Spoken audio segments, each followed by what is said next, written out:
저 아이들 내 성을 달고 있어. 지은이가. 당신이 박 회장? 3년 만에 나타나셨네요. 3년 전 그날 지은이가 마지막으로 당신한테 전화했을 때 한 말 아직도 기억해요. 지은이는 그 20분 후에 죽었어요. 그럼 그때 지은이가 이 아이들을 보여주려고. 맞아요.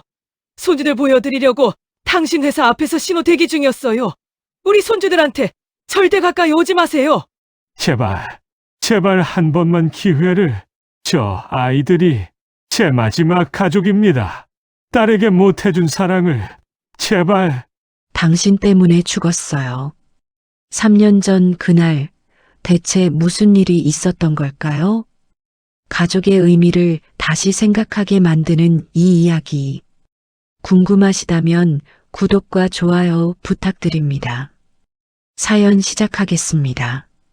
11월의 차가운 바람이 서울 강남 청담동 고층 빌딩 숲 사이를 비집고 지나가던 어느 토요일 오후 68세의 박철호 회장은 검은색 벤틀리 뒷좌석에 몸을 기댄 채 창밖을 멍하니 바라보고 있었습니다. 운전기사가 조심스럽게 룸미러로 회장의 얼굴을 살피며 "회장님, 곧 도착합니다라고 말했지만 박 회장은 대답 대신 깊은 한숨만 내쉬었을 뿐입니다. 차는 화려한 도심을 벗어나 경기도 외곽의 한적한 추모공원으로 향하고 있었고 조수석에 놓인 하얀 국화한 다발만이 오늘이 어떤 날인지를 말해주고 있었습니다. 3년 전 오늘 그의 유일한 혈육이었던 외동딸 박지은이 교통사고로 세상을 떠난 날이었습니다. 회장은 천천히 차에서 내려 묘지로 향하는 돌계단을 올랐고 발걸음 하나하나가 마치 천근만근의 죄책감을 짊어진 듯 무거웠습니다. 정장 차림의 노신사가 외로이 꽃을 들고 걷는 모습은 마치 세상의 모든 것을 가졌지만 정작 가장 소중한 것은 잃어버린 사람의 초상화처럼 쓸쓸해 보였습니다. 지은아, 아빠가 왔다. 그는 딸의 묘비 앞에 무릎을 꿇고 앉으며 떨리는 목소리로 중얼거렸고 차가운 대리석에 손을 얹은 채 고개를 떨구었습니다. 주변은 고요했고 가끔 바람에 흔들리는 나뭇잎 소리만이 그의 슬픔에 조용히 화답하고 있었습니다. 박철호는 전라남도 작은 농촌 마을에서 태어나 맨손으로 서울에 올라와 건설 현장 막노동부터 시작한 입지전적 인물이었습니다. 20대의 젊은 나이에 새벽 4시면 일어나 공사장으로 향했고 밤 11시가 되어서야 쪽방으로 돌아와 라면 한 그릇으로 하루를 마감하던 시절을 그는 결코 잊을 수 없었습니다.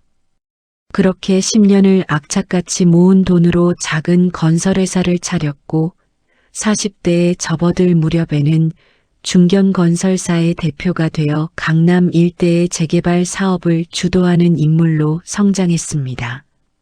하지만 성공 뒤에는 언제나 그림자가 따르는 법이었고 그의 그림자는 바로 가족이었습니다. 사업 초기 아내는 끝없는 야근과 주말 없는 일정에 지쳐 "당신은 돈과 결혼한 사람이에요라는 말을 남기고 어린 딸 지은이를 데리고 집을 나갔습니다. 박 회장은 그때 "내가 이렇게 고생하는 게 다 너희들을 위해서인데" 라며 분노했지만 정작 아내와 딸이 무엇을 원했는지는 단 한 번도 물어본 적이 없었다는 사실을 나중에야 깨달았습니다. 이혼 후 양육권은 아내에게 넘어갔고 박 회장은 매달 거액의 양육비를 보내며 돈이면 다 해결된다고 스스로를 위로했습니다.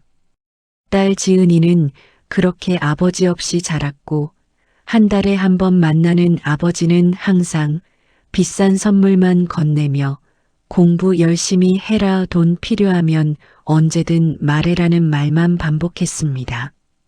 지은이는 조용히 고개만 끄덕였지만 그녀의 눈빛 속에는 선물보다는 함께 걷고 싶다는, 손을 잡고 싶다는, 그저 아빠의 따뜻한 말 한마디가 듣고 싶다는 간절함이 가득했습니다.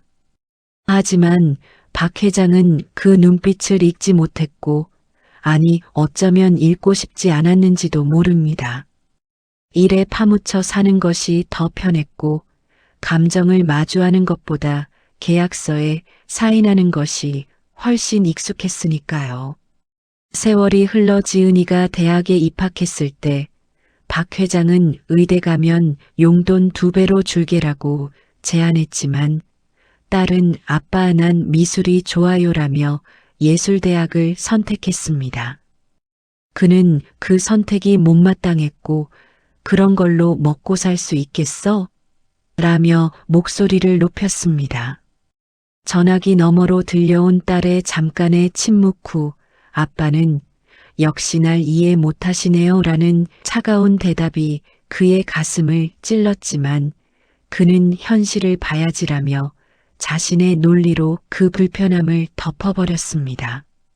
그 이후로 지은이의 전화는 점점 뜸해졌고 만남도 1년에 설날 한 번으로 줄어들었습니다. 그리고 3년 전 그날도 박 회장은 회사에서 임원회의를 주재하고 있었습니다. 딸에게서 전화가 왔지만 지금 회의 중이야. 나중에라며 끊어버렸고 그것이 딸과 나눈 마지막 대화가 될 줄은 꿈에도 몰랐습니다. 2시간 후 경찰서에서 걸려온 전화는 그의 인생을 완전히 뒤바꿔 놓았습니다. 박지은 씨의 보호자이십니까? 교통사고가 발생했습니다. 병원으로 달려갔을 때 딸은 이미 차가운 시신으로 변해 있었고 그는 처음으로 딸의 손을 꼭 잡으며 지은아 아빠가 잘못했어. 깨어나줘. 라고 목 놓아 울었지만 이미 늦었습니다. 그 이후 3년 동안 박철호 회장은 매달 이곳을 찾았지만 오늘따라 가슴 한편이 유난히 무거웠고 마치 무언가 중요한 일이 일어날 것 같은 묘한 예감이 그를 짓눌렀습니다. 국화꽃을 내려놓고 일어서려던 그때 멀지 않은 곳에서 아이들의 제잘거리는 목소리가 들려왔고 고개를 돌린 박 회장의 눈이 점점 커지기 시작했습니다. 나이든 할머니의 손을 잡고 걸어오는 3명의 아이들. 그 아이들의 얼굴을 본 순간 박 회장은 자신도 모르게 지은아 라고 중얼거렸습니다. 아이들은 하나같이 돌아간 딸의 어린 시절 모습을 그대로 닮아 있었고 특히 맨 앞에서 걷던 여자아이의 밝은 눈웃음은 지은이가 유치원 다닐 때 찍었던 사진 속 그 모습 그대로였습니다. 심장이 미친 듯이 뛰기 시작했고 다리에 힘이 풀려 그 자리에 서 있기조차 힘들었습니다. 저 아이들은 도대체 떨리는 입술로 중얼거리며 아이들을 바라보던 박 회장의 시선은 아이들이 입고 있는 작은 티셔츠의 이름표에 고정되었습니다. 바람에 살짝 펄럭이는 옷깃 사이로 보이는 수놓인 글씨들. 박서준, 박서현, 박서윤. 자신의 성씨가 선명하게 적혀 있는 그 이름표를 본 순간 박철호 회장의 온몸에 전율이 흘렀고 그는 믿을 수 없다는 표정으로 아이들과 할머니를 번갈아 바라보았습니다. 할머니는 천천히 고개를 들어 박 회장과 눈을 마주쳤고 그 순간 그녀의 눈가에 고인 눈물을 본 박 회장은 무언가 엄청난 진실이 자신을 기다리고 있다는 것을 직감했습니다. 당신이 설마 떨리는 목소리로 한 걸음 다가서려는 순간 가장 어린 남자아이가 할머니를 올려다보며 할머니, 저기 계신 할아버지가 왜 우리를 그렇게 보고 계세요? 라고 물었고 할머니는 깊은 한숨과 함께 저분은 너희들이 라며 말을 잇지 못한 채 박 회장을 향해 천천히 걸어오기 시작했습니다. 할머니는 박 회장 앞에 멈춰 섰고 두 사람 사이에 흐르는 침묵은 마치 세상의 시간이 멈춘 듯 무겁고 길었습니다. 박 회장님, 저를 기억하십니까? 할머니의 떨리는 목소리에 박 회장은 그제야 그녀의 얼굴을 자세히 들여다보았고 희미한 기억 속에서 한 장면이 떠올랐습니다. 5년 전 딸의 대학 졸업식, 멀찌감치 서 있던 그는 지은이가 한 중년 여성과 포옹하며 환하게 웃던 모습을 본 적이 있었고, 그때 저분은 누구지?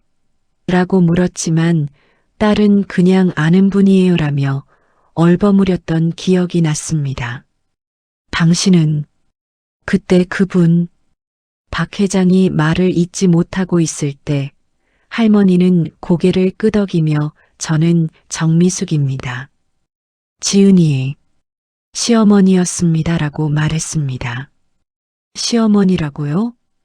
박 회장의 목소리가 한 옥타브 높아졌고 그는 믿을 수 없다는 표정으로 할머니를 바라보았습니다. 지은이가 결혼을? 언제? 왜 내게는 한마디도? 쏟아지는 질문들 속에서 정미숙 할머니는 깊은 한숨을 내쉬며 회장님, 여기 서서 이야기하기엔 긴 사연입니다. 아이들도 있고 잠시 저쪽 벤치로 가시겠습니까? 라고 조심스럽게 제안했습니다.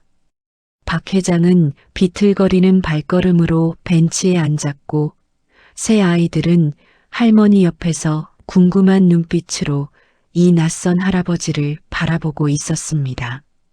정미숙 할머니는 가방에서 낡은 사진 한 장을 꺼내 박 회장에게 건넸고 그 사진 속에는 웨딩드레스를 입은 지은이와 정장을 입은 젊은 남자가 행복하게 미소 짓고 있었습니다.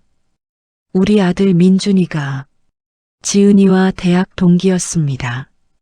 정 할머니의 목소리에는 그리움과 슬픔이 뒤섞여 있었습니다. 둘은 미술대학에서 만나 사랑에 빠졌고 졸업 후 조용히 결혼했습니다. 하지만 지은이는 회장님께 말씀드리지 못했어요. 아니, 못한 게 아니라 두려워했습니다. 박 회장은 사진을 들여다보며 왜 나한테 말하지 못했지? 내가 반대할 거라 생각한 건가? 라고 물었지만 목소리에는 이미 스스로 답을 알고 있다는 듯한 떨림이 섞여 있었습니다. 정 할머니는 잠시 말을 멈추었다가 지은이는 늘 이렇게 말했습니다. 아버지는 제가 의사나 변호사 같은 사람과 결혼하길 원하실 거예요.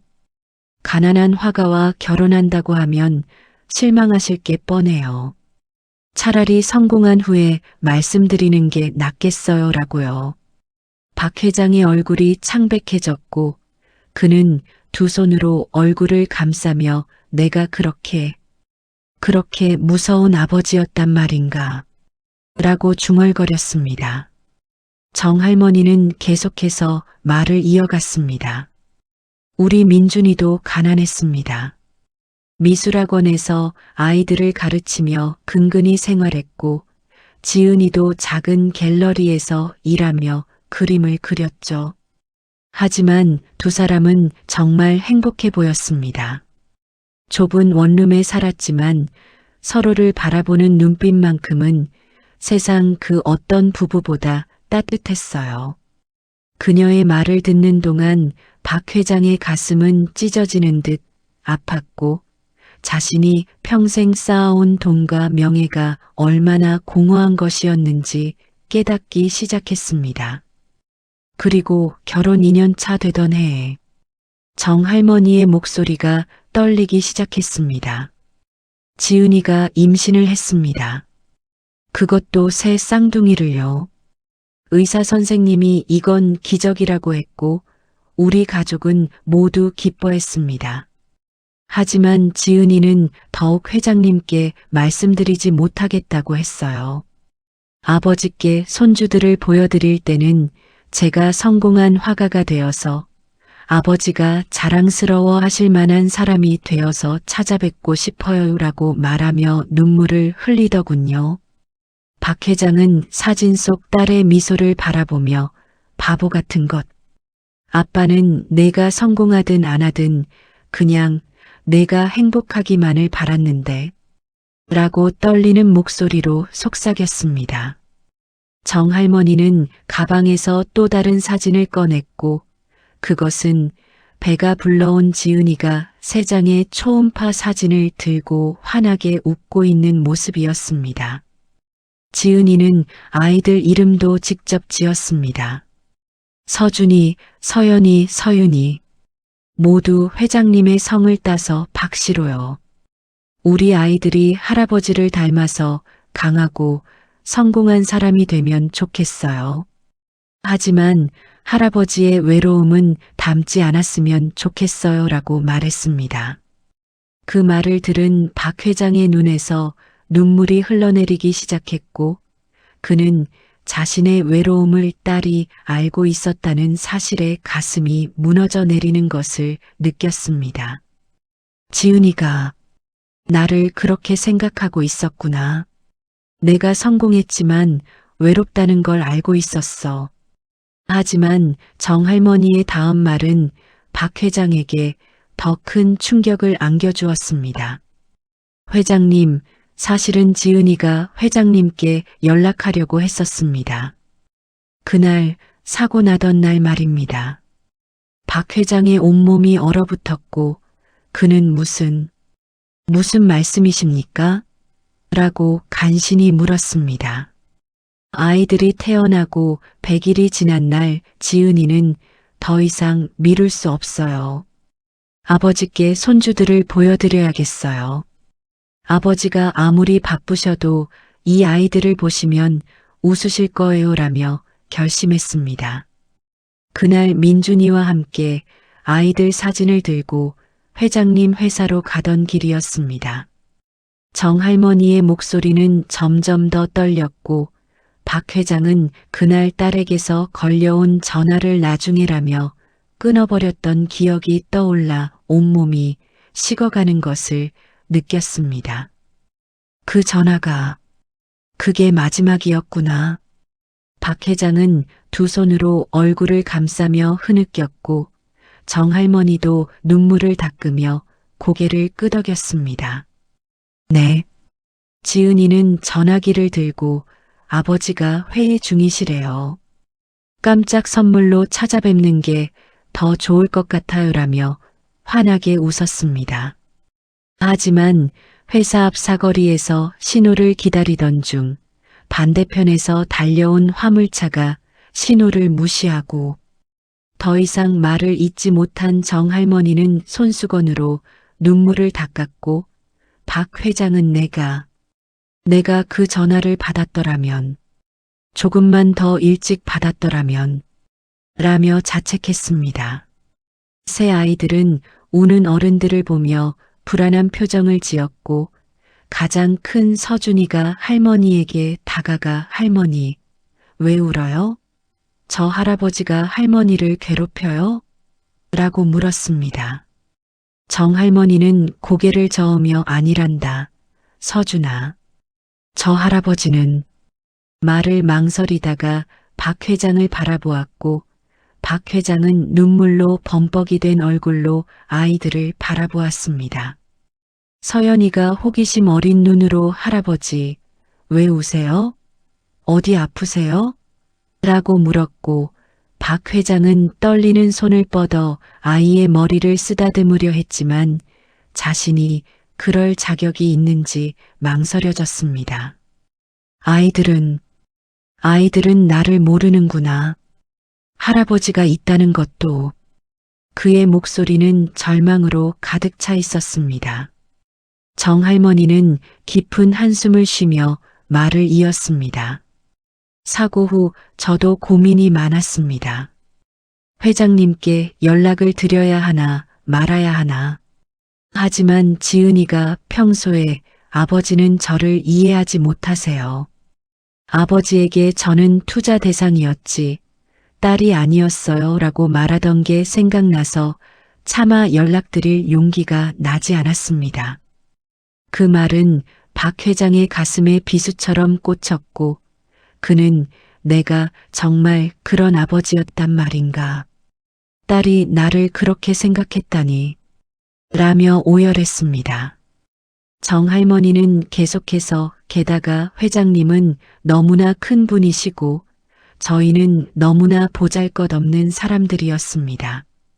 혹시라도 회장님이 아이들을 빼앗아 가시면 어쩌나 아니면 돈으로 해결하려 하시면 어쩌나 하는 두려움도 있었습니다라고 솔직하게 고백했습니다.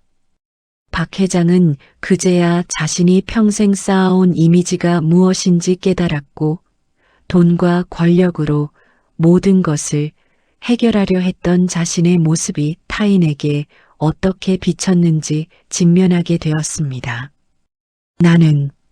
나는 정말 형편없는 인간이었습니다. 딸에게도 그리고 이 아이들에게도. 그는 벤치에서 일어나 정할머니 앞에 고개를 숙이며 용서해 주십시오. 제가 좀 더 나은 아버지였다면, 지은이가 두려워하지 않고 제게 다가올 수 있었다면 이런 일은 일어나지 않았을 겁니다라고 말했습니다. 정할머니는 그런 박 회장을 보며 회장님을 탓하려는 게 아닙니다. 다만 지은이가 남긴 아이들을 키우면서 언젠가는 할아버지를 만나게 될 날이 올 거라고 생각했습니다. 오늘 이렇게 우연히 만날 줄은 몰랐지만요라고 말했습니다. 가장 어린 서윤이가 박 회장에게 다가와 작은 손으로 그의 손을 잡으며 할아버지, 울지 마세요. 우리 엄마가 하늘에서 속상해 하실 거예요 라고 말했고 그 순간 박 회장의 심장은 멎는 듯 했습니다. 엄마가, 너희는 엄마를 알고 있구나? 정할머니가 고개를 끄덕이며 아이들에게는 항상 엄마와 아빠 이야기를 들려줍니다. 비록 얼굴을 기억하지는 못하지만 사랑받았다는 것만은 알게 해주고 싶었습니다라고 설명했습니다.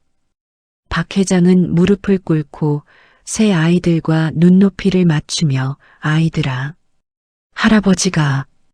할아버지가 라며 말을 잇지 못했고 아이들은 순수한 눈으로 이 낯선 할아버지를 바라보고 있었습니다. 이 우연한 만남이 축복인지 저주인지 알 수 없었지만 박철호 회장의 인생에서 가장 중요한 순간이 지금 시작되고 있다는 것만은 분명했습니다. 박 회장은 떨리는 손으로 새 아이들의 작은 손을 하나씩 잡았고 그 따뜻한 온기가 자신의 얼어붙은 심장을 녹이는 것 같았습니다. 정 여사님, 제가 이 아이들의 할아버지로서 책임을 지고 싶습니다. 아니, 지게 해주십시오. 그의 목소리는 간절함으로 가득 차 있었고 평생 고개를 숙여본 적 없던 재벌 회장이 한 노인 앞에서 애원하듯 말하고 있었습니다.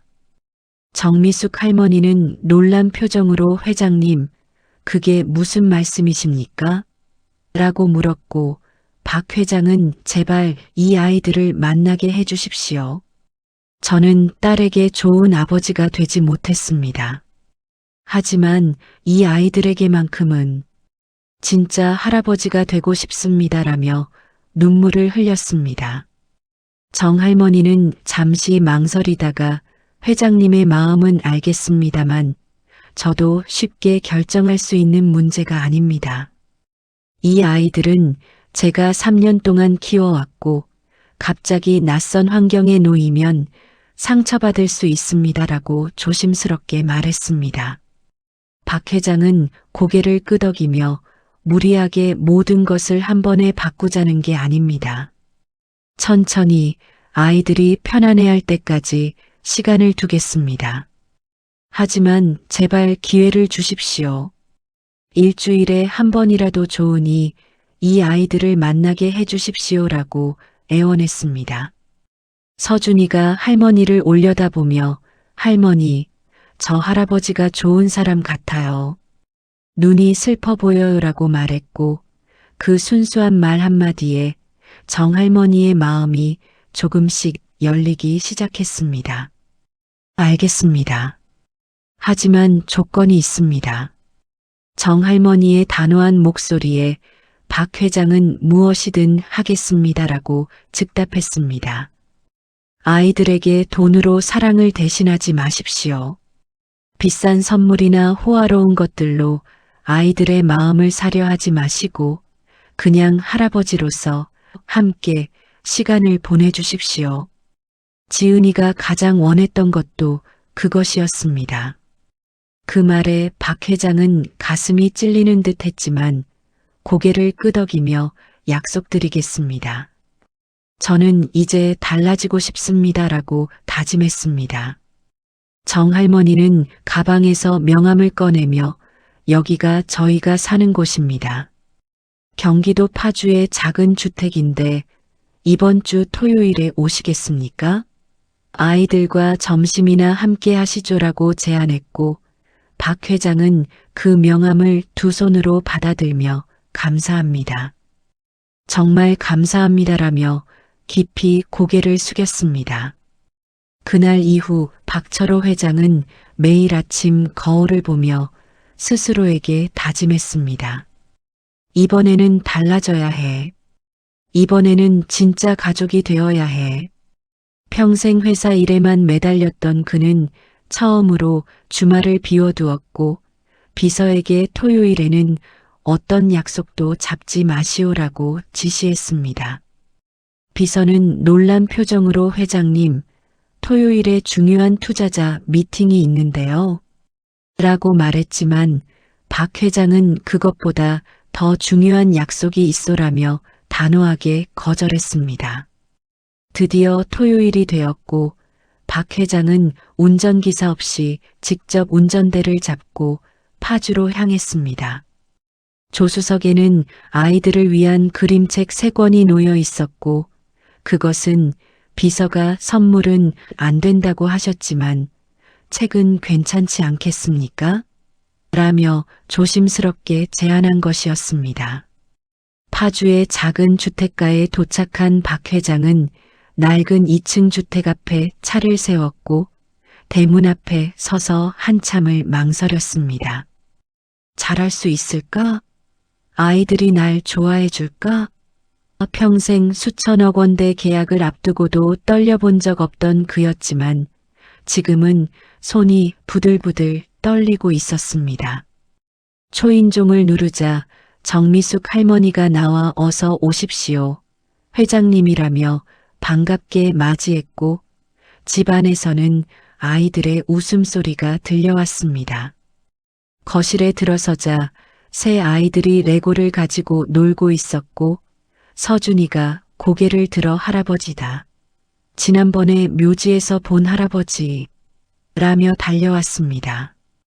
박 회장은 무릎을 꿇고 아이를 안으며 그래, 할아버지란다. 너희들을 보러 왔어라고 말했고 그의 목소리는 감격으로 떨리고 있었습니다. 점심 식사는 정할머니가 직접 차린 소박한 된장찌개와 김치, 계란말이였지만 박 회장에게는 어떤 고급 레스토랑보다 맛있게 느껴졌습니다. 할아버지는 어디 사세요? 라는 서연이의 질문에 할아버지는 서울의 큰 집에 산단다라고 대답하자 서윤이가 우리도 한번 놀러 가도 돼요? 라며 기대에 찬 눈으로 물었습니다. 박 회장은 정할머니를 힐끗 보며 그럼 물론이지. 할머니께서 괜찮으시다면 다음에 꼭 초대할게라고 약속했습니다. 식사 후 박 회장은 아이들과 함께 근처 공원으로 산책을 나갔고 서준이는 할아버지 손을 꼭 잡으며 할아버지 손은 왜 이렇게 커요? 라고 물었습니다. 할아버지가 젊었을 때 힘든 일을 많이 해서 그렇단다라고 대답하는 박 회장의 얼굴에는 미소가 가득했고 이것이 진짜 행복이라는 것을 그는 처음으로 느끼고 있었습니다. 그렇게 2달이 흘렀고 박 회장은 매주 토요일마다 빠짐없이 파주의 집을 찾았습니다. 어느 날 저녁 아이들이 잠든 후 정할머니는 박 회장에게 차를 내오며 회장님, 말씀드릴 게 있습니다라고 조심스럽게 꺼냈습니다. 무슨 일이십니까? 박 회장이 물었고 정할머니는 깊은 한숨을 쉬며 사실은 제 건강이 좋지 않습니다. 지난달 병원에서 검사를 받았는데 췌장암 말기라고 합니다라고 말했습니다. 박 회장의 얼굴이 창백해졌고 그는 그게 무슨 말씀입니까? 지금 당장 큰 병원으로 가셔야 합니다. 제가 최고의 의료진을 라며 다급하게 말했지만 정할머니는 고개를 저으며 이미 여러 병원을 다녀봤습니다. 의사들 말로는 6개월에서 1년 정도 남았다고 합니다라고 담담하게 말했습니다. 그렇다면 아이들은 어떻게 됩니까? 박 회장의 목소리는 공포로 떨리고 있었습니다. 정할머니는 눈물을 글썽이며 그것 때문에 회장님께 말씀드리려 했습니다. 저는 이 아이들의 법적 보호자이지만 제가 떠나면 아이들을 돌봐줄 사람이 없습니다. 우리 민준이의 친척들도 모두 형편이 어렵고 새 아이를 키울 여력이 없습니다라고 고백했습니다. 박 회장은 즉시 그렇다면 제가 맡겠습니다. 아니, 제게 맡겨주셔야 합니다. 저는 이 아이들의 친할아버지이고 당연히 제가 키워야 합니다라고 말했지만 정할머니의 표정은 여전히 어두웠습니다. 회장님, 문제는 그게 아닙니다. 그녀는 잠시 망설이다가 가방에서 낡은 봉투를 꺼내 박 회장에게 건넸습니다. 이게 뭡니까? 박 회장이 봉투를 열자 그 안에는 지은이가 쓴 편지와 함께 법률 서류가 들어 있었습니다. 편지를 펼친 박 회장의 손이 점점 더 떨리기 시작했고 지은이의 글씨를 읽어내려가는 그의 얼굴은 점점 더 일그러졌습니다. 시어머님께 만약 제게 무슨 일이 생기면 이 편지를 아버지께 전해주세요. 아버지, 제가 이렇게 편지로밖에 말씀드리지 못해 죄송합니다. 저는 아버지를 사랑합니다. 하지만 동시에 아버지가 두렵습니다. 어렸을 때부터 아버지의 기대에 부응하지 못할까봐, 아버지를 실망시킬까봐 항상 불안했습니다. 편지를 읽는 박 회장의 눈에서 눈물이 뚝뚝 떨어졌고 정할머니도 함께 눈물을 닦았습니다. 편지는 계속되었습니다. 저는 민준 오빠를 만나고 처음으로 있는 그대로의 저를 사랑받는다는 느낌을 받았습니다. 가난해도 성공하지 못해도 그냥 제 자체로 사랑받을 수 있다는 것을 알았습니다. 그래서 아버지께 말씀드리는 게 더 두려웠습니다. 아버지는 분명 반대하실 거고 그런 남자와는 미래가 없다고 말씀하실 게 뻔했으니까요. 하지만 아버지, 저는 행복합니다. 그리고 곧 아버지의 손주들이 태어납니다. 제 아이들만큼은 아버지의 따뜻한 사랑을 받으며 자랐으면 좋겠습니다. 제가 받지 못했던 그 사랑을요. 편지의 마지막 문장을 읽은 박 회장은 지은아, 아빠가 미안하다. 정말 미안하다. 라며 오열했고 평생 울어본 적 없던 강철 같은 남자가 작은 편지 한 장 앞에서 무너져 내렸습니다. 정할머니는 잠시 박 회장이 진정할 때까지 기다렸다가 법률 서류를 가리키며 회장님, 그리고 이것이 가장 큰 문제입니다라고 말했습니다. 박 회장이 서류를 보자 그것은 아동보호서비스 기관에서 발송한 공문이었습니다. 제가 사망하면 아이들은 자동으로 보호시설로 가게 됩니다. 지은이와 민준이가 남긴 유언장에는 아이들을 정미숙 할머니에게 맡긴다고만 적혀 있고 회장님에 대한 언급은 전혀 없습니다. 법적으로 회장님이 친할아버지라는 것을 증명하려면 DNA 검사와 법원 절차를 거쳐야 하는데 그 기간 동안 아이들은 정 할머니의 말이 끝나기도 전에 박 회장은 안 됩니다. 절대 그럴 수는 없습니다. 제 손주들을 시설에 보낼 수는 없어요. 라며 절규했습니다. 더 큰 문제가 있습니다. 정 할머니의 목소리는 더욱 무거워졌습니다. 사실 지난주에 아동보호서비스에서 담당자가 다녀갔습니다. 저의 병세를 알고 아이들의 양육 환경을 조사하러 온 것입니다.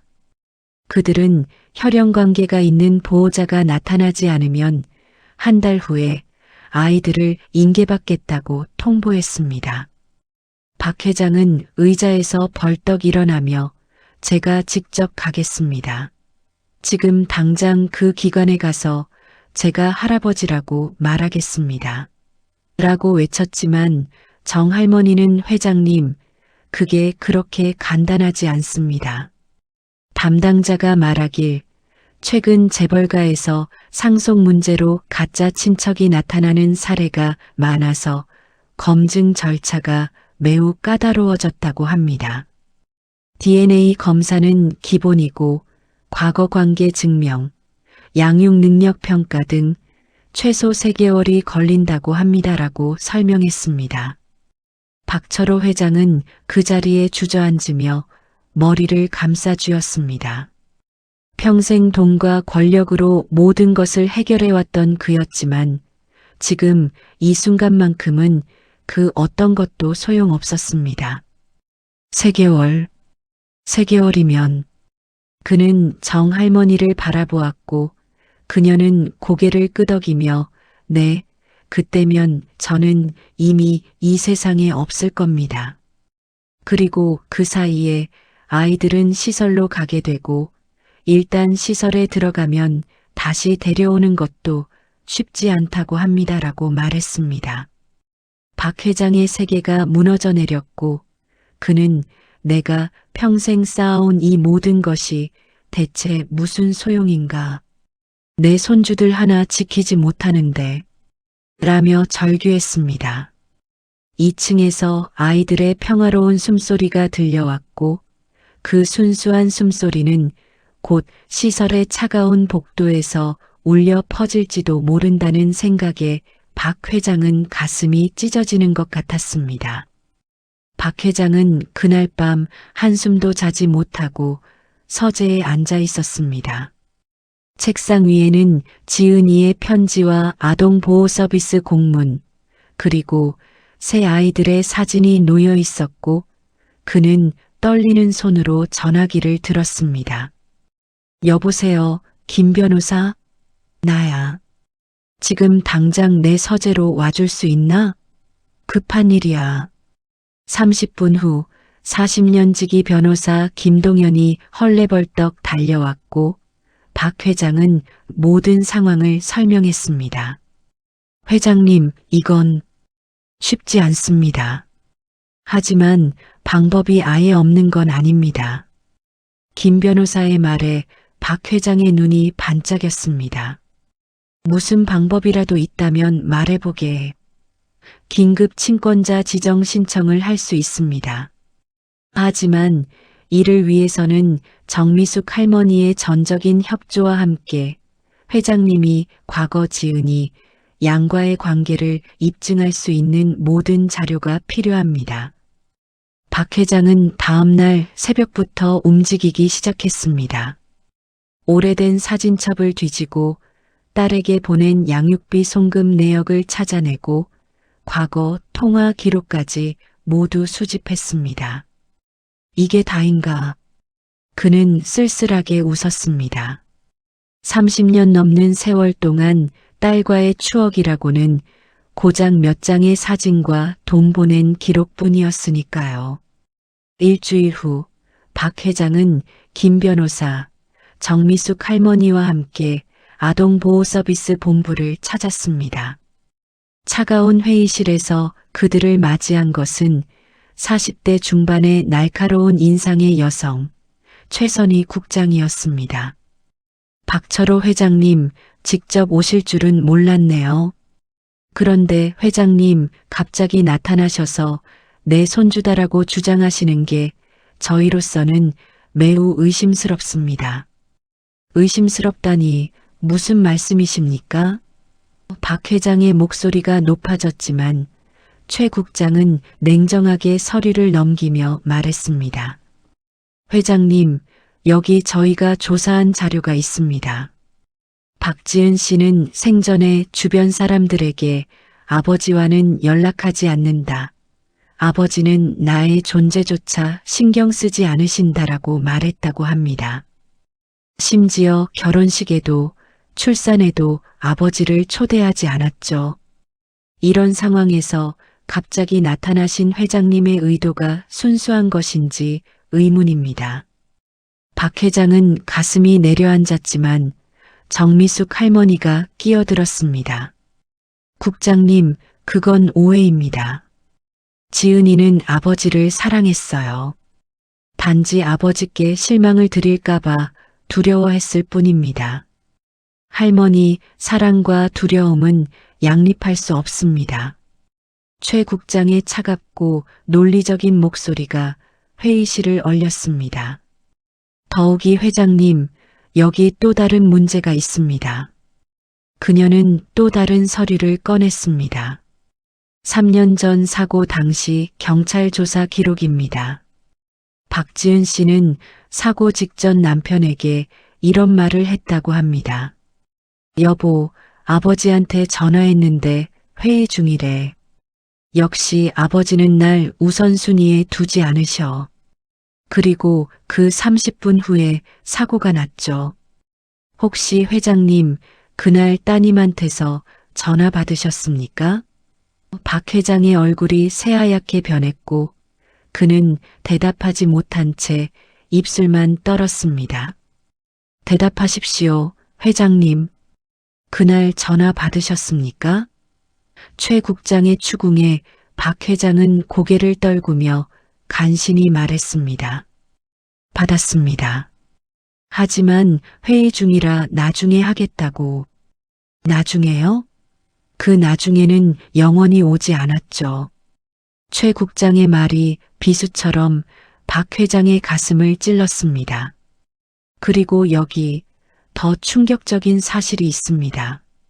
그녀는 또 다른 파일을 펼쳤습니다. 사고 조사 기록에 따르면 박지은 씨 부부의 차에서 발견된 서류 가방 안에 회장님 회사 주소가 적힌 메모와 함께 새 쌍둥이 아기들의 사진이 들어 있었습니다. 그들은 회장님을 찾아가려던 중이었어요. 손주들을 보여드리려고요. 정미숙 할머니가 흐느끼기 시작했고 박 회장은 두 손으로 얼굴을 감쌌습니다. 최 국장은 계속했습니다. 더 이상한 것은 회장님은 사고 후에도 손주들의 존재를 몰랐다고 주장하시는데 장례식 날 정미숙 씨가 회장님께 접근하려 했다는 목격자 진술이 있습니다. 그때 회장님의 비서가 회장님은 지금 누구도 만날 수 없다며 막았다고 하더군요. 맞습니까? 박 회장은 그제야 희미하게 기억이 났습니다. 장례식 날 한 할머니가 무언가 말하려 했지만 비서가 죄송합니다만 회장님은 지금 조문객을 받을 상태가 아닙니다라며 막았던 것을. 맙소사. 그때 정 여사님이. 박 회장은 정 할머니를 바라봤고 그녀는 눈물을 닦으며 고개를 끄덕였습니다. 네, 맞습니다. 저는 그날 회장님께 아이들 이야기를 하려고 했어요. 하지만 회장님의 사람들이 저를 막았고 저는 역시 지은이 말이 맞았구나. 저분은 자기 세계에 갇혀 계신 분이야라고 생각했습니다. 정 할머니의 고백에 박 회장은 무너져 내렸습니다. 최 국장은 차갑게 말을 이었습니다. 회장님, 보시다시피 모든 정황이 회장님께 불리합니다. 딸과의 소원한 관계, 사고 당일의 무관심, 장례식 날의 거부, 그리고 3년 동안의 무관심. 그러다가 우연히 묘지에서 아이들을 발견하고 갑자기 할아버지 노릇을 하시겠다? 저희로서는 이것이 진심인지 아니면 다른 의도가 있는지 의심할 수밖에 없습니다. 다른 의도라니, 그게 무슨 말씀입니까? 박 회장이 벌떡 일어섰지만 최 국장은 조금도 흔들리지 않았습니다. 회장님의 회사, 태산건설 말입니다. 최근 경영 상태가 좋지 않다는 기사를 봤습니다. 주가도 폭락했고 대형 프로젝트도 무산됐죠. 혹시 상속세 문제나 가족 구성을 통한 경영권 방어를 위해 갑자기 손주들이 필요해진 건 아닙니까? 그 말에 회의실의 공기가 얼어붙었습니다. 김 변호사가 벌떡 일어나며 국장님, 그건 지나친 억측입니다. 회장님은 그런 분이 아닙니다. 라고 항변했지만 최 국장은 변호사님, 저는 아이들을 보호하는 것이 제 일입니다. 모든 가능성을 열어두고 조사해야 합니다라며 단호하게 말했습니다. 박 회장은 주먹을 불끈 쥐었다가 천천히 풀었습니다. 좋습니다. 의심하십시오. 조사하십시오. 하지만 한 가지는 확실히 하겠습니다. 그는 최 국장을 똑바로 바라보며 말했습니다. 나는 평생 돈만 쫓아 살았습니다. 가족보다 일이 중요했고 사랑보다 성공이 우선이었습니다. 그 결과 딸을 잃었습니다. 국장님 말씀이 맞습니다. 나는 형편없는 아버지였고 그 죗값으로 딸을 영원히 떠나보냈습니다. 그의 목소리는 떨렸지만 진실했습니다. 하지만 이 아이들만큼은 다릅니다. 나는 돈 때문에, 회사 때문에 이 아이들을 찾는 게 아닙니다. 딸에게 해주지 못한 사랑을 이 아이들에게라도 주고 싶을 뿐입니다. 감동적인 말씀이시네요. 하지만 말만으로는 부족합니다. 최 국장이 차갑게 대꾸했습니다. 그렇다면 증명하시죠. 회장님이 정말 아이들을 사랑한다면요. 어떻게 증명하란 말입니까? 박 회장의 절박한 질문에 최 국장은 잠시 생각하더니 말했습니다. 한 달입니다. 한 달 동안 회장님이 아이들을 위해 무엇을 할 수 있는지 보여주십시오. 단, 돈으로 해결하는 것은 인정하지 않겠습니다. 비싼 선물, 호화로운 여행, 그런 것 말고 진짜 할아버지로서 무엇을 해줄 수 있는지 보여주세요. 박 회장은 고개를 끄덕였습니다. 알겠습니다. 하겠습니다. 그리고 한 가지 더. 최 국장의 눈빛이 날카로워졌습니다.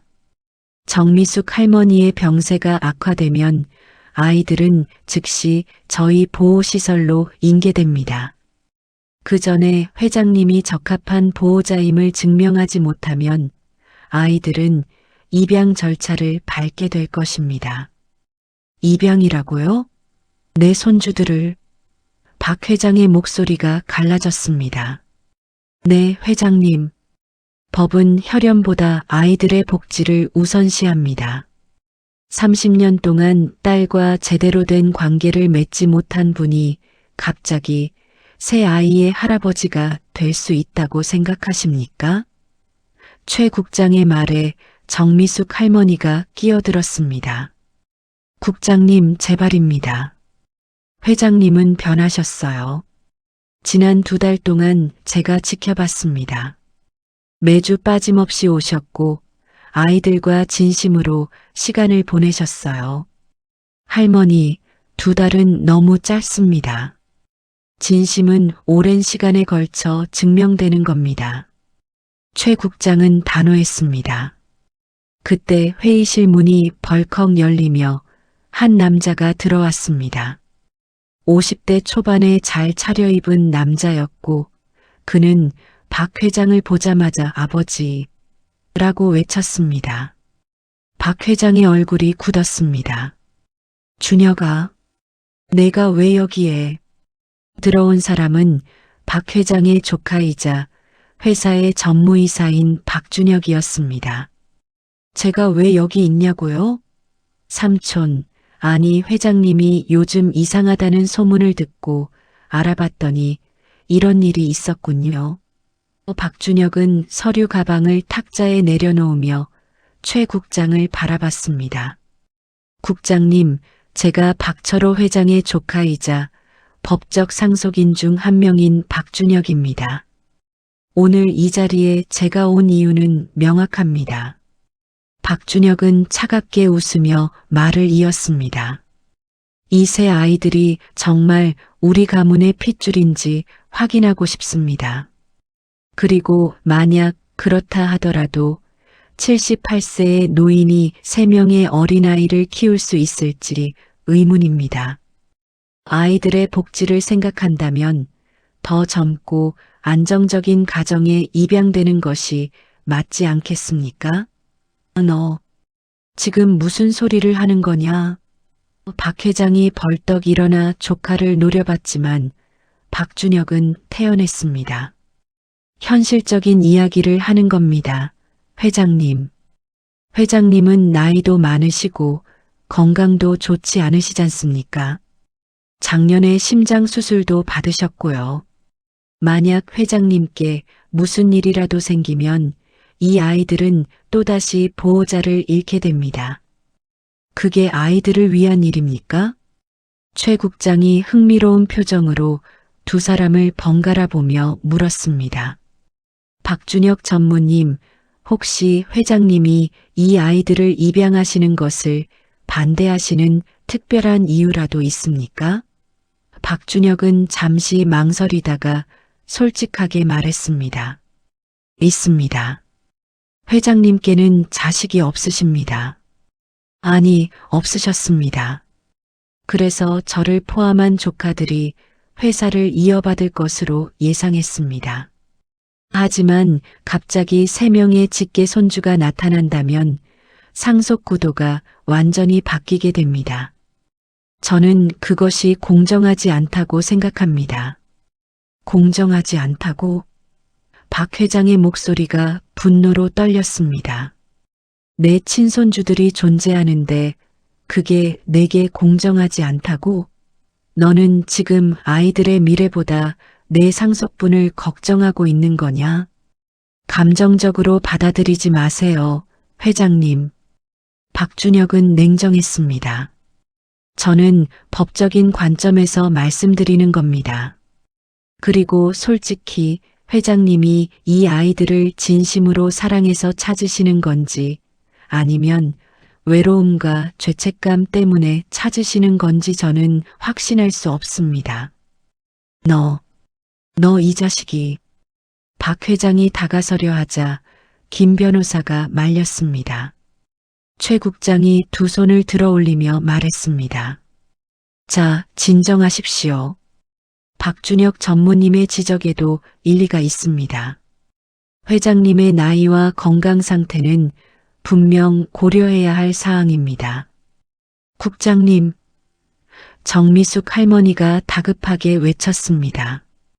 회장님은 비록 나이가 드셨지만 아이들을 진심으로 사랑하십니다. 그리고 재력도 있으셔서 아이들에게 최고의 교육과 환경을 제공하실 수 있어요. 할머니, 돈이 전부가 아닙니다. 최 국장이 말했습니다. 아이들에게 필요한 건 사랑과 안정입니다. 재력은 부차적인 문제입니다. 그때 박준혁이 결정타를 날렸습니다. 그리고 국장님, 한 가지 더 알려드려야 할 사실이 있습니다. 박지은 씨가 생전에 지인들에게 한 말이 있습니다. 만약 내게 무슨 일이 생기면 절대 아버지한테 내 아이들을 맡기지 마세요. 아버지는 사랑하는 법을 모르는 분이니까요. 이 증언을 확보했습니다. 그는 녹음 파일이 든 USB를 꺼내 탁자 위에 놓았습니다. 회의실이 죽음처럼 고요해졌고 박철호 회장은 그 자리에서 돌처럼 굳어버렸습니다. 박철호 회장은 그 USB를 바라보며 온몸이 얼어붙는 것을 느꼈습니다.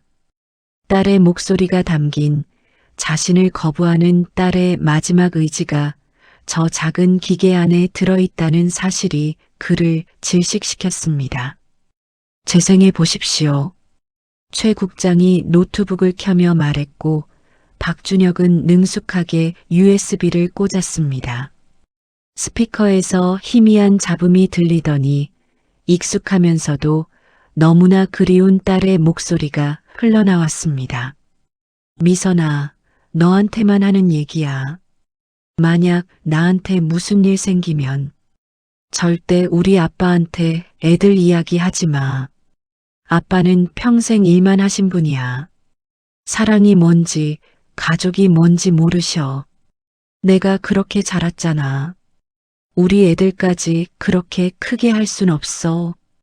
딸의 목소리는 담담했지만 그 안에 담긴 체념과 슬픔이 박 회장의 가슴을 갈기갈기 찢었습니다. 아빠는 좋은 사람이야. 근데 좋은 아버지는 아니었어. 나는 아빠한테 딸이 아니라 투자였어. 이렇게 하면 성공한다. 저렇게 해야 인정받는다. 난 그냥 아빠가 나를 안아주고 지은아, 사랑한다고 말해주길 바랐을 뿐인데. 녹음이 끝나고 회의실에는 무거운 침묵만이 흘렀습니다. 박 회장은 의자에 주저앉으며 두 손으로 얼굴을 감쌌고 그의 어깨가 격하게 떨리기 시작했습니다.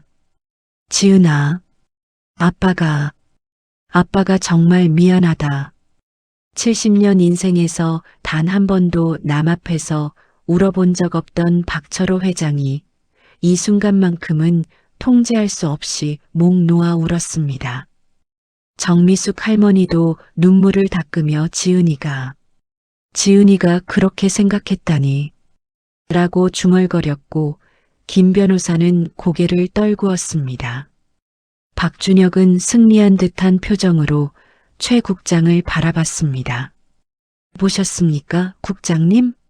이것이 결정적 증거입니다. 박지은 씨 본인이 명확하게 아버지에게 아이들을 맡기지 말라고 했습니다. 우리는 고인의 뜻을 존중해야 하지 않겠습니까? 최 국장은 잠시 고민하는 표정을 지었고 천천히 고개를 끄덕였습니다. 박준혁 전무님 말씀도 일리가 있습니다. 고인의 유지는 법적으로도 중요한 고려 사항입니다. 안 됩니다. 정미숙 할머니가 벌떡 일어나며 외쳤습니다. 지은이는 변했을 거예요. 아이들을 낳고 엄마가 되면서 분명 생각이 바뀌었을 겁니다.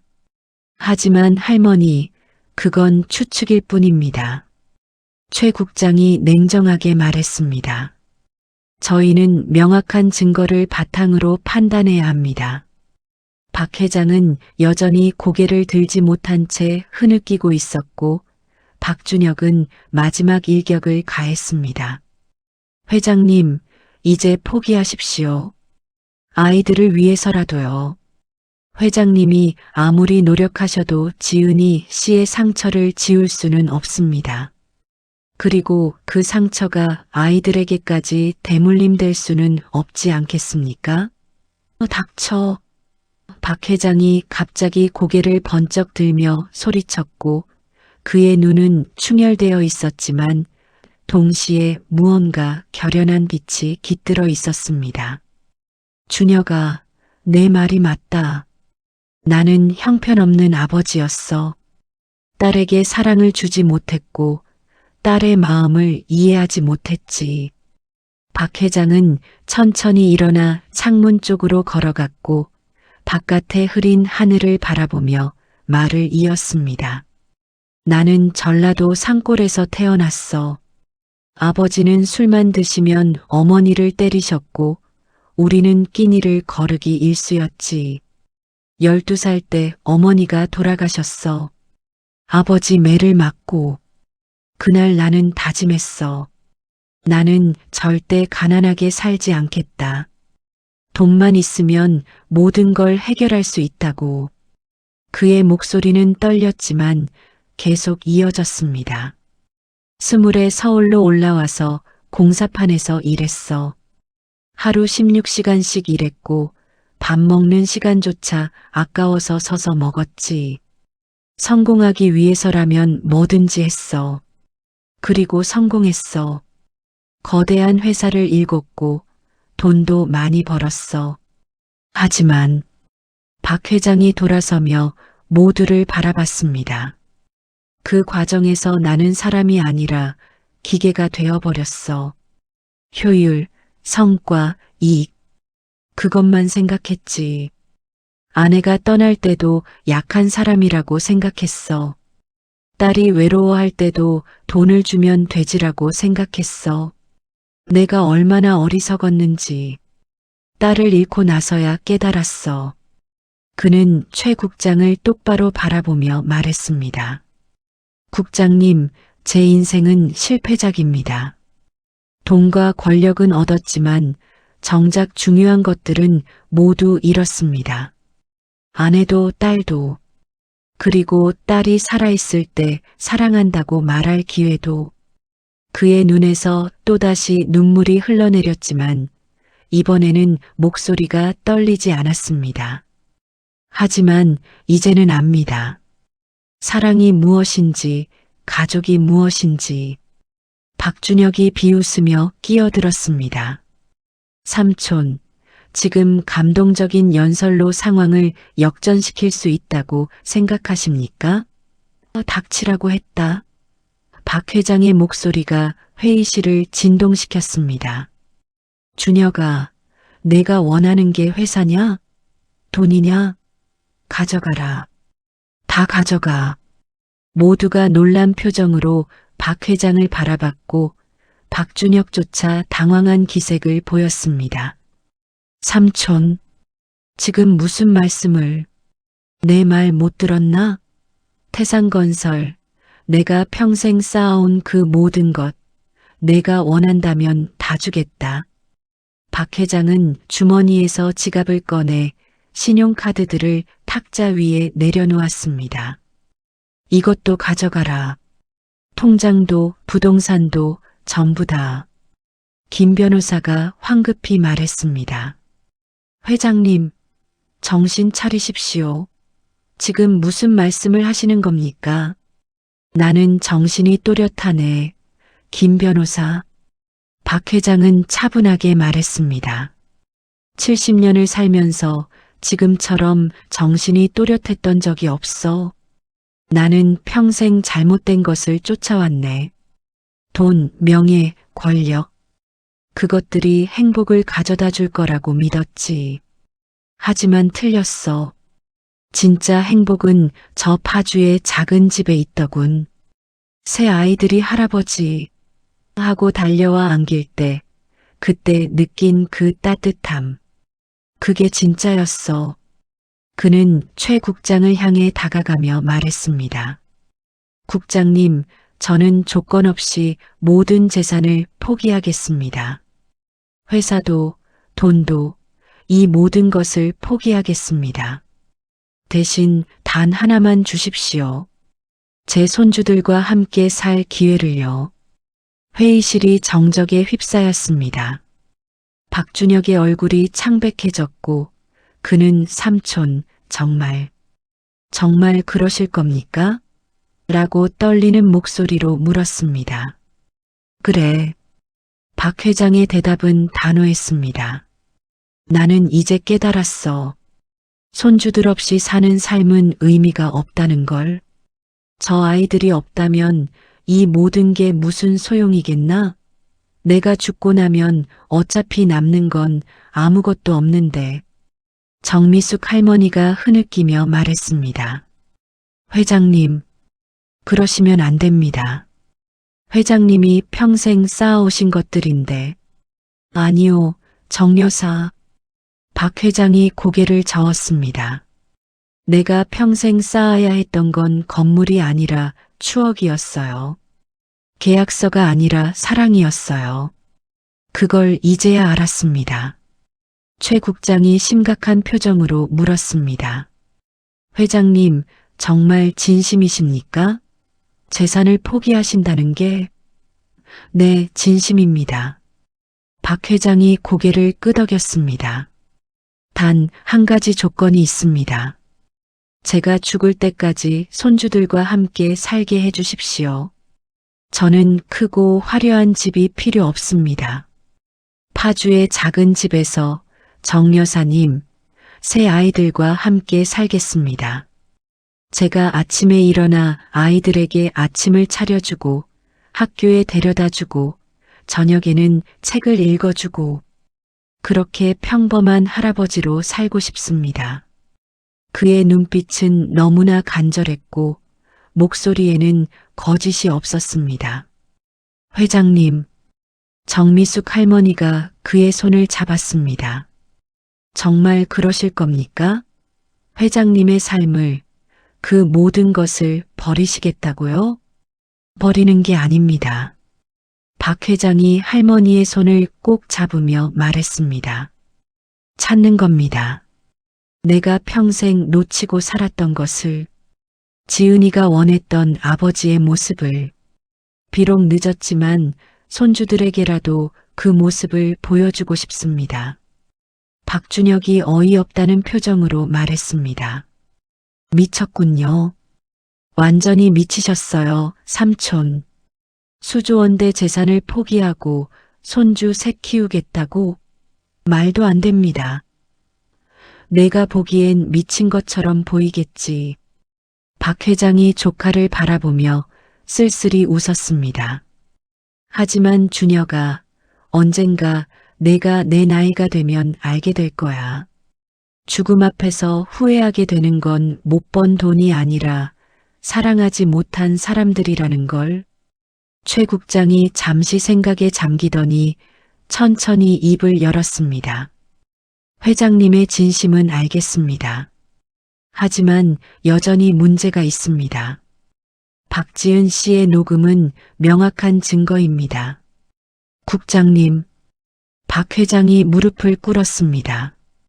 70년 인생에서 누구에게도 무릎 꿇어본 적 없던 재벌 회장이 이 순간만큼은 바닥에 무릎을 꿇고 두 손을 모았습니다. 제발입니다. 제게 기회를 주십시오. 딸의 용서를 구할 수는 없지만 손주들에게만큼은 진짜 할아버지가 되고 싶습니다. 회장님, 일어나십시오. 김 변호사가 황급히 그를 일으키려 했지만 박 회장은 꿈쩍도 하지 않았습니다. 국장님, 저는 이제 아무것도 가진 게 없습니다. 돈도 명예도 자존심도 모두 내려놓았습니다. 제게 남은 건 오직 손주들을 향한 이 간절함 뿐입니다. 정미숙 할머니가 무릎을 꿇고 있는 박 회장 옆에 함께 무릎을 꿇었습니다. 국장님, 저도 부탁드립니다. 회장님은 변하셨어요. 제가 남은 시간 동안 지켜보겠습니다. 그리고 제가 떠나기 전에 회장님께 아이들을 안심하고 맡길 수 있다는 확신이 들면 그때 정식으로 보호자 지정을 하겠습니다. 최 국장은 난처한 표정을 지으며 두 노인을 바라봤습니다. 일어나십시오. 두 분 다. 이렇게 하시면 제가 곤란합니다. 하지만 박 회장과 정 할머니는 일어나지 않았고 박 회장이 말했습니다. 답을 들을 때까지 일어나지 않겠습니다. 회장님, 최 국장이 깊은 한숨을 쉬었습니다. 박준혁이 참다 못해 소리쳤습니다. 국장님, 설마 이 코미디 같은 상황에 넘어가실 건 아니시죠? 저 사람이 지금 연기하는 겁니다. 재산 포기한다는 것도 거짓말일 겁니다. 거짓말이 아니네. 박 회장이 주머니에서 서류를 꺼냈습니다. 김 변호사, 이게 뭔가? 김 변호사가 서류를 받아들고 읽더니 눈이 커졌습니다. 이건 재산 포기 각서입니다. 그리고 회사 지분 전량 매각 동의서. 회장님, 언제 이걸? 어젯밤에 작성했네. 박 회장이 담담하게 말했습니다. 내 서명이 되어 있고 공증까지 받았어. 김 변호사, 그걸 준혁이에게 주게. 김 변호사는 떨리는 손으로 서류를 박준혁에게 건넸고 박준혁은 믿을 수 없다는 표정으로 서류를 읽었습니다. 이게 진짜로. 박준혁의 목소리가 떨렸습니다. 태산건설 지분 100%, 강남 빌딩 세채, 제주도 별장, 스위스 계좌까지 전부 제게 양도한다고? 그래. 박 회장이 고개를 끄덕였습니다. 내가 죽으면 어차피 내게 갈 것들이야. 지금 주는 것과 나중에 주는 것 무슨 차이가 있겠나? 단 조건이 있네. 내가 손주들과 함께 사는 것을 방해하지 마. 그리고 아이들이 성인이 될 때까지 교육비와 생활비는 내가 책임지게 해줘. 그것만 지켜준다면 나머지는 모두 내 것이야. 박준혁은 서류를 들고 한참을 말없이 서 있었습니다. 그의 머릿속에서는 수많은 계산이 오가고 있었고 탐욕과 양심 사이에서 갈등하고 있었습니다. 삼촌, 정말 대답해, 준혁아. 박 회장의 목소리는 차분했지만 단호했습니다. 내가 원하던 모든 것을 지금 주겠네. 그러니 제발 내 손주들만은 놔둬. 박준혁은 긴 침묵 끝에 고개를 끄덕였습니다. 알겠습니다. 하지만 삼촌, 이건 삼촌의 선택입니다. 나중에 후회하셔도 후회하지 않아.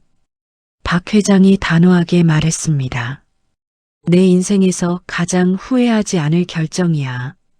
박준혁은 서류를 가방에 넣고 회의실을 나갔고 문이 닫히는 소리가 묘하게 크게 들렸습니다. 최 국장이 여전히 무릎 꿇고 있는 두 노인을 내려다보며 깊은 한숨을 쉬었습니다. 두 분 일어나십시오. 박 회장과 정미숙 할머니가 천천히 일어났고 최 국장이 말했습니다. 회장님, 저는 여전히 확신할 수 없습니다. 하지만 오늘 보여주신 모습은 적어도 돈 때문이 아니라는 건 알 것 같습니다. 감사합니다, 국장님. 박 회장의 눈에서 희망의 빛이 보였습니다. 하지만 최 국장은 손을 들어막으며 말했습니다. 아직 끝난 게 아닙니다. 제가 드릴 수 있는 건 조건부 임시 보호권입니다. 3개월간 회장님이 정말로 아이들을 사랑으로 키우실 수 있는지 관찰하겠습니다. 매주 저희 직원이 방문할 것이고 아이들과 면담도 진행할 겁니다. 만약 조금이라도 문제가 발견되면 즉시 아이들은 저희 보호시설로 인계됩니다. 동의하십니까? 동의합니다. 박 회장이 즉답했습니다. 무엇이든 하겠습니다. 최 국장이 서류를 꺼내며 말했습니다. 그리고 한 가지 더. 박지은 씨의 녹음 내용을 잊지 마십시오. 회장님이 증명해야 하는 건 단순히 양육 능력이 아닙니다. 딸이 두려워했던 그 아버지가 아니라는 것을, 진짜 사랑할 줄 아는 할아버지라는 것을 보여주셔야 합니다. 박 회장은 서류에 서명하며 떨리는 목소리로 말했습니다. 지은아, 아빠가 이제라도 배울게. 사랑하는 법을. 내가 원했던 그 아빠가 될게. 비록 너에게는 보여주지 못했지만 내 아이들에게만큼은 꼭 보여줄게. 정미숙 할머니가 그의 손을 꼭 잡으며 말했습니다. 회장님, 우리 함께 잘해봅시다. 제 남은 시간 동안 회장님이 진짜 할아버지가 되실 수 있도록 도와드리겠습니다. 박 회장은 고개를 끄덕이며 눈물을 닦았습니다. 회의실 창문 밖으로 보이는 흐린 하늘 사이로 한 줄기 햇빛이 비치기 시작했고 70년 인생에서 처음으로 박철호 회장은 돈이 아닌 사랑을 위해 모든 것을 걸었습니다. 이제 남은 것은 그 사랑을 증명하는 일뿐이었습니다. 계절은 어느새 초여름으로 접어들었고 파주의 작은 2층 주택 마당에는 박철호 회장이 손수 심은 토마토 모종이 푸르게 자라나고 있었습니다. 아침 6시 알람 소리에 일어난 박 회장은 더 이상 정장이 아닌 편안한 면바지와 티셔츠 차림으로 부엌으로 향했습니다. 70년 인생에서 처음으로 직접 아침밥을 짓고 계란말이를 부치고 아이들이 좋아하는 김가루를 밥에 뿌려주는 일상이 그에게는 그 어떤 중요한 계약서에 사인하는 것보다 의미 있게 느껴졌습니다. 할아버지, 저 일어났어요.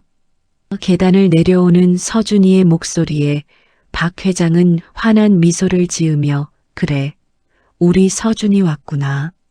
손 씻고 와라라고 대답했습니다. 식탁에 둘러앉은 5 식구, 박철호 회장, 정미숙 할머니, 그리고 새 쌍둥이는 이제 자연스러운 가족의 모습이었습니다. 할아버지, 오늘 학교에서 가족 그림 그리기 숙제가 있는데 할아버지랑 할머니도 그려도 돼요? 서연이의 질문에 박 회장은 목이 메어 잠시 대답하지 못했습니다. 그럼 당연하지. 할아버지를 제일 크게 그려줘. 그가 농담처럼 말하자 아이들이 깔깔거리며 웃었고 그 웃음소리는 이 낡은 집을 세상에서 가장 따뜻한 곳으로 만들어 주었습니다. 정미숙 할머니는 그런 모습을 지켜보며 조용히 눈물을 닦았고 박 회장과 눈이 마주치자 두 사람은 말없이 고개를 끄덕였습니다. 지난 3개월은 두 노인 모두에게 기적 같은 시간이었습니다. 아침 식사를 마친 후 박 회장은 새 아이를 학교 버스 정류장까지 데려다 주었습니다. 할아버지, 오늘 일찍 와주세요. 같이 놀고 싶어요. 서윤이가 할아버지의 손을 꼭 잡으며 말했고 박 회장은 무릎을 꿇고 아이의 눈을 마주보며 그럼 할아버지가 잠시에 여기서 기다리고 있을게라고 약속했습니다. 버스가 떠나고 혼자 걸어 돌아오는 길, 박 회장은 문득 1년 전의 자신을 떠올렸습니다. 그때의 그는 항상 조급했고 시간에 쫓겼고 5분도 허투루 쓰지 않으려 했습니다. 하지만 지금 이 순간 아무것도 하지 않고 그저 아침 공기를 마시며 천천히 걷는 이 시간이 얼마나 소중한지 깨닫고 있었습니다. 지은아, 아빠가 이제야 알겠구나. 내가 원했던 게 이거였구나. 그는 하늘을 올려다보며 중얼거렸고 구름 사이로 비치는 햇살이 마치 딸의 대답처럼 따뜻하게 느껴졌습니다. 집으로 돌아온 박 회장은 거실 소파에 앉아 약을 먹고 있는 정미숙 할머니를 발견했습니다. 지난 3개월 동안 할머니의 몸은 눈에 띄게 야윈 상태였고 이제는 지팡이 없이 걷기도 힘들어 보였습니다. 정 여사님, 약 드셨어요? 박 회장이 물었고 정 할머니는 고개를 끄덕이며 네, 이제 이 약도 별 효과가 없는 것 같습니다라고 담담하게 말했습니다. 박 회장은 할머니 옆에 앉으며 병원에 다시 가보시는 게 어떨까요? 제가 최고의 의료진을 이라고 말하려 했지만 정 할머니가 손을 저으며 회장님, 저는 이제 받아들였습니다. 제 시간이 얼마 남지 않았다는 것을요라고 말했습니다. 두 사람은 한동안 말없이 앉아 있었고 창밖으로 보이는 마당의 토마토 모종이 바람에 흔들리고 있었습니다. 회장님, 제가 떠나면 아이들을 잘 부탁드립니다. 정 할머니의 목소리는 떨렸지만 단호했습니다. 저는 지난 3개월을 지켜봤습니다. 회장님이 진심으로 변하셨다는 것을, 아이들을 사랑하신다는 것을 확인했습니다. 처음에는 솔직히 의심했습니다. 나이 드신 재벌 회장님이 정말 변할 수 있을까? 이게 일시적인 감정은 아닐까 하고요. 박 회장은 고개를 숙였고 정 할머니가 계속 말했습니다. 하지만 회장님은 매일 새벽에 일어나 아이들 도시락을 싸셨고 밤마다 책을 읽어주셨고 비가 오는 날에는 우산을 들고 학교 앞에서 기다리셨죠. 그 모습을 보면서 저는 확신했습니다. 회장님은 진짜 할아버지가 되셨다고요. 박 회장의 눈에 눈물이 고였고 그는 떨리는 목소리로 고맙습니다. 저에게 기회를 주셔서 그리고 제가 어떻게 사랑해야 하는지 가르쳐 주셔서 라고 말했습니다. 정 할머니는 박 회장의 손을 꼭 잡으며 회장님, 마지막으로 부탁 하나만 들어주시겠어요? 라고 물었습니다. 무엇이든 말씀하십시오. 아이들에게 엄마 아빠 이야기를 많이 해주세요. 지은이가 얼마나 아이들을 사랑했는지, 민준이가 얼마나 좋은 아버지가 되려고 노력했는지, 그리고 가끔은 아이들을 데리고 묘지에 가서 부모님께 인사를 시켜주세요. 아이들이 사랑받았다는 것을, 원하는 아이들이었다는 것을 꼭 기억하게 해주세요. 박 회장은 고개를 끄덕이며 약속드립니다.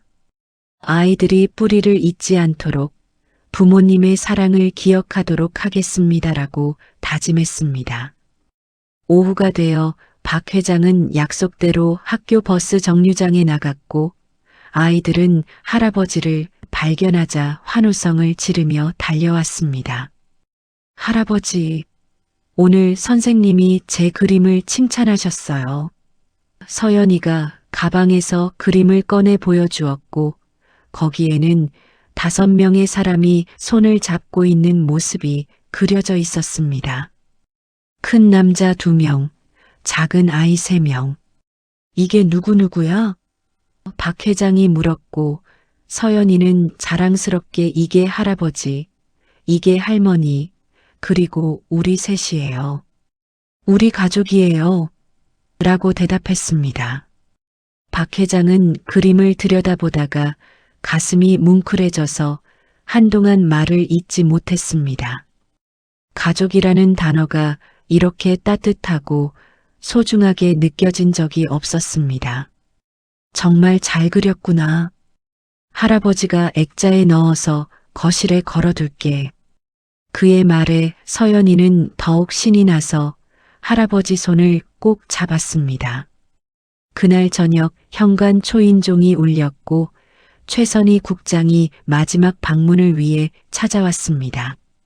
지난 3개월 동안 매주 한 번씩 방문했던 그녀는 이제 최종 평가를 내리러 온 것이었습니다. 회장님, 오늘이 마지막 방문입니다. 최 국장은 여전히 공적인 태도를 유지했지만 그녀의 눈빛은 처음보다 훨씬 부드러워져 있었습니다. 박 회장은 그녀를 거실로 안내했고 아이들은 할머니와 함께 2층에서 놀고 있었습니다.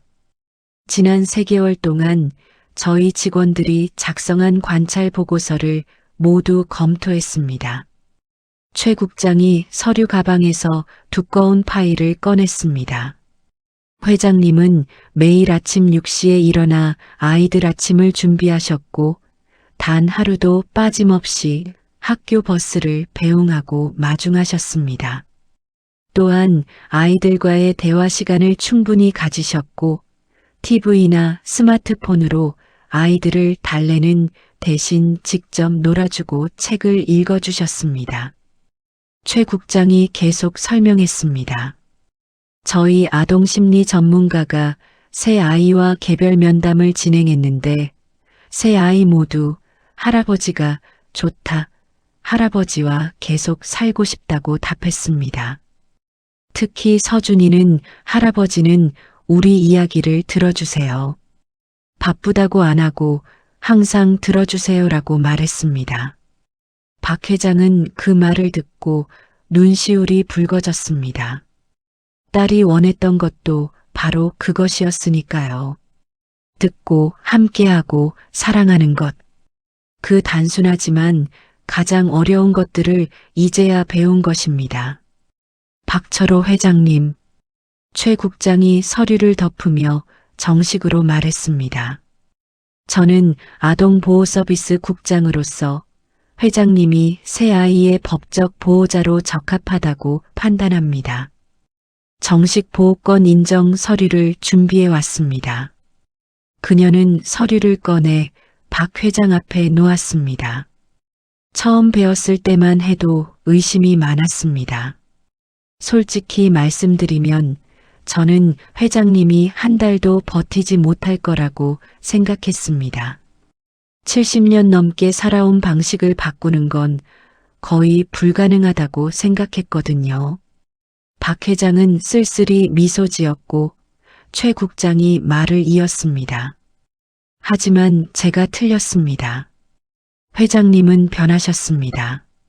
아니, 어쩌면 원래 가지고 계셨던 사랑을 드디어 표현하는 법을 배우신 건지도 모르겠습니다.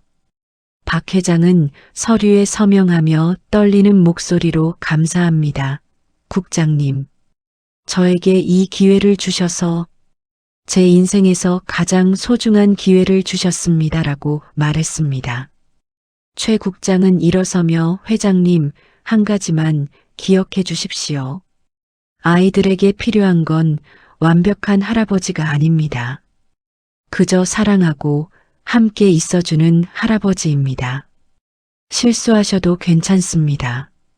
완벽하지 않아도 괜찮습니다. 그저 곁에 있어주세요라고 조언했습니다. 명심하겠습니다. 박 회장이 고개를 숙여 인사했고 최 국장은 마지막으로 한번 집안을 둘러보며 만족스러운 표정을 지었습니다. 현관문을 나서기 전 그녀는 돌아서며 회장님, 박지은 씨도 지금 어딘가에서 미소 짓고 계실 겁니다. 딸이 원했던 아버지의 모습을 손주들에게 보여주고 계시니까요라는 말을 남겼습니다. 한 달 후, 초여름의 따스한 어느 날 아침이었습니다. 박 회장은 평소처럼 일찍 일어나 정미숙 할머니 방문을 노크했습니다. 정 여사님, 아침 식사 준비됐습니다. 하지만 대답이 없었고 불길한 예감에 문을 열자 할머니는 침대에 평화롭게 누워 계셨습니다. 영원한 잠에 드신 것이었습니다. 박 회장은 할머니의 손을 잡으며 고맙습니다. 정말 고맙습니다라고 속삭였고 침대 옆 탁자에는 봉투 하나가 놓여 있었습니다. 봉투를 열자 할머니의 마지막 편지가 들어 있었습니다. 회장님께 이 편지를 읽고 계시다면 저는 이미 떠난 후일 것입니다. 두려워 마십시오. 저는 평생 사랑하는 사람들에 둘러싸여 살았고 마지막 순간까지 행복했습니다. 회장님, 지난 몇 개월은 제 인생에서 가장 아름다운 시간이었습니다. 손주들과 함께 그리고 회장님이라는 든든한 동반자와 함께 아이들을 키우는 모습을 보며 저는 안심하고 떠날 수 있게 되었습니다. 아이들에게 제 이야기를 해주세요. 할머니가 얼마나 아이들을 사랑했는지, 그리고 할아버지를 얼마나 신뢰했는지. 회장님, 이제 회장님은 혼자가 아닙니다. 3명의 천사가 회장님과 함께 있습니다. 그 아이들이 회장님의 남은 인생을 밝혀줄 것입니다. 부디 오래오래 건강하셔서 아이들이 훌륭하게 자라는 모습을 지켜봐 주십시오. 그리고 가끔은 하늘을 보며 저에게 이야기해 주세요. 지은이 옆에서 듣고 있겠습니다. 마이너스 정미숙 올림. 박 회장은 편지를 가슴에 안으며 조용히 눈물을 흘렸습니다. 그리고 아이들에게 어떻게 말해야 할지 생각하며 무거운 마음으로 아이들 방으로 향했습니다. 할아버지, 할머니는요? 잠에서 깬 서윤이가 물었고 박 회장은 세 아이를 모두 안으며 할머니께서 하늘나라로 가셨단다. 엄마 아빠가 계신 곳으로라고 조심스럽게 말했습니다. 아이들은 처음에는 이해하지 못하다가 점차 울기 시작했고 박 회장은 아이들을 꼭 안으며 울어도 괜찮아.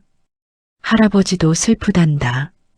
하지만 할머니는 우리를 사랑하셨고 지금도 하늘에서 우리를 지켜보고 계실 거야 라고 위로했습니다. 그날은 학교를 쉬고 네 식구는 함께 정할머니의 마지막을 준비했습니다. 사계절이 한 바퀴 돌고 다시 지은이의 기일이 찾아왔습니다. 이번에는 박철호 회장 혼자가 아니었습니다.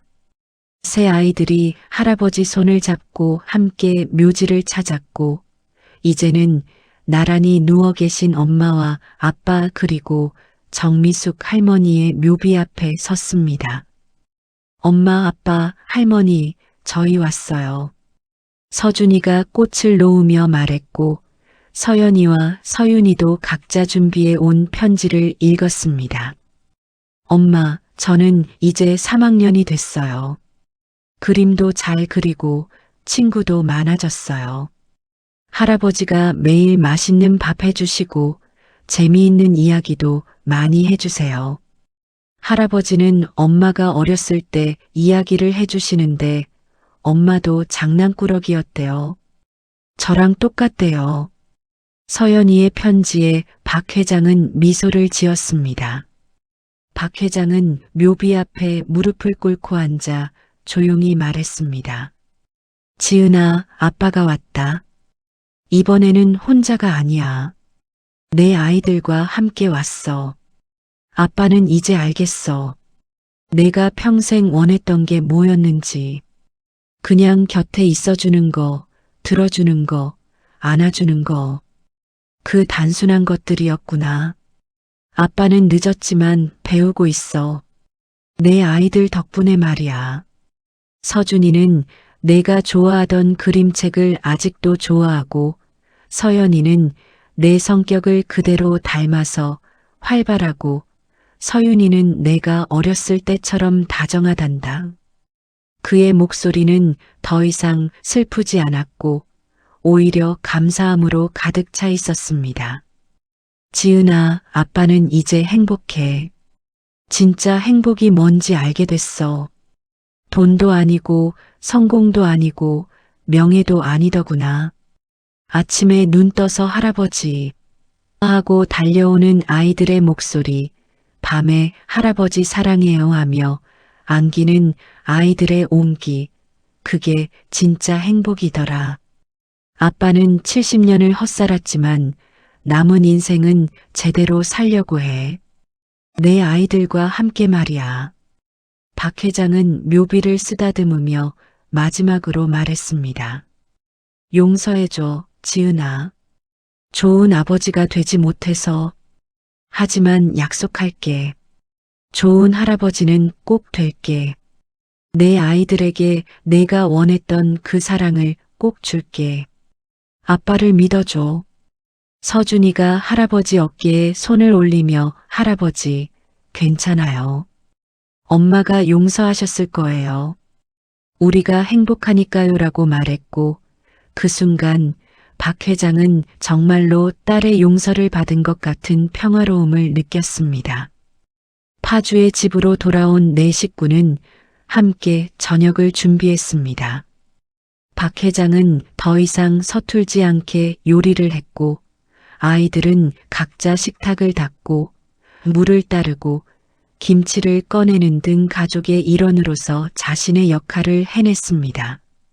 할아버지, 오늘 선생님이 그러셨어요. 가족이 뭐냐고 물어보셨는데 제가 서로 사랑하고 도와주는 사람들이라고 대답했어요. 서윤이가 자랑스럽게 말했고 박 회장은 우리 서윤이가 정말 똑똑하구나. 맞아. 가족은 피보다 사랑으로 이어지는 거란다라고 말하며 아이의 머리를 쓰다듬었습니다. 식사를 마치고 거실에 모여 앉은 네 식구, 박 회장은 아이들에게 책을 읽어주다가 문득 창밖을 바라봤습니다. 마당의 토마토는 이제 빨갛게 익어가고 있었고 곧 수확할 때가 될 것 같았습니다. 아이들아, 내일 같이 토마토 따볼까? 박 회장의 제안에 아이들은 환호성을 질렀고, 네. 그리고 할아버지, 토마토로 샐러드 만들어요. 라며 신나게 떠들었습니다. 박 회장은 아이들을 바라보며 생각했습니다. 이게 진짜 성공이구나. 이게 내가 평생 찾아야 했던 거구나. 70년을 돌고 돌아 이제야 찾은 진실, 사랑은 주는 것이고, 가족은 함께하는 것이고, 행복은 가까이 있는 것이라는 단순하지만 가장 중요한 진리를 그는 비로소 깨달았습니다. 밤이 깊어지고 아이들을 재운 후 박 회장은 혼자 거실 소파에 앉아 서연이가 그린 가족 그림을 바라보았습니다. 액자에 넣어 거실벽에 걸어둔 그 그림 속에는 5명이 손을 잡고 웃고 있었습니다. 그는 핸드폰을 꺼내 오랜만에 예전 동료에게서 온 메시지를 확인했습니다. 회장님, 요즘 어떻게 지내십니까? 회사 그만두시고 후회는 안 하십니까? 박 회장은 잠시 생각하다가 답장을 보냈습니다. 후회? 단 1초도 후회한 적 없네. 나는 지금 내 인생에서 가장 중요한 일을 하고 있네. 손주들 키우는 일 말일세. 이 일보다 더 가치 있는 일이 세상에 어디 있겠나? 메시지를 보내고 박 회장은 핸드폰을 내려놓으며 미소 지었습니다. 2층에서 아이들의 평화로운 숨소리가 들려왔고 그 소리는 이 세상 어떤 음악보다 아름답게 들렸습니다. 박철호 회장은 창밖의 별을 바라보며 조용히 중얼거렸습니다. 지은아, 정 여사님, 아빠가 잘하고 있죠? 아이들이 행복해 보이죠? 앞으로도 더 잘할게요. 약속해요. 별은 반짝이며 대답하는 것 같았고 시원한 바람이 창문 틈으로 들어와 그의 뺨을 스치고 지나갔습니다. 그것은 마치 딸의 손길처럼 정 할머니의 격려처럼 느껴졌습니다. 78세의 나이에 새로운 삶을 시작한 한 남자, 그는 이제 더 이상 외롭지 않았고 후회하지 않았으며 매일 아침 눈을 뜰 때마다 감사했습니다. 세상의 모든 시니어들에게, 특히 가족과의 관계에서 후회를 안고 사는 분들에게 박철호 회장의 이야기는 작은 희망이 될 수 있을 것입니다. 늦었다고 생각할 때가 가장 빠를 때라는 말처럼 사랑을 표현하기에, 관계를 회복하기에 늦은 때란 없습니다. 중요한 것은 진심이고 용기이며 변화하려는 의지입니다. 돈도 명예도 성공도 결국 혼자 가져갈 수 없지만 사랑의 기억만은 영원히 남습니다. 오늘 저녁 여러분도 옆에 있는 가족에게 사랑한다는 말 한마디 따뜻한 포옹 한 번을 건네보시는 건 어떨까요? 그것이 여러분이 남길 수 있는 가장 큰 유산이 될 것입니다. 박철호 회장처럼 모든 것을 잃고 나서야 깨닫기보다는 지금 이 순간 곁에 있는 사람들의 소중함을 느끼시길, 그리고 그 사랑을 표현하시길 바랍니다. 파주의 작은 집, 그곳에서 할아버지와 새손주가 만들어가는 평범하지만 가장 아름다운 이야기는 오늘도 계속되고 있습니다. 여러분은 박철호 회장의 선택, 어떻게 생각하시나요? 수조원의 재산을 포기하고 손주들을 선택한 그의 결단. 늦었지만 진심으로 변화하려는 모습. 여러분의 생각을 댓글로 남겨주세요.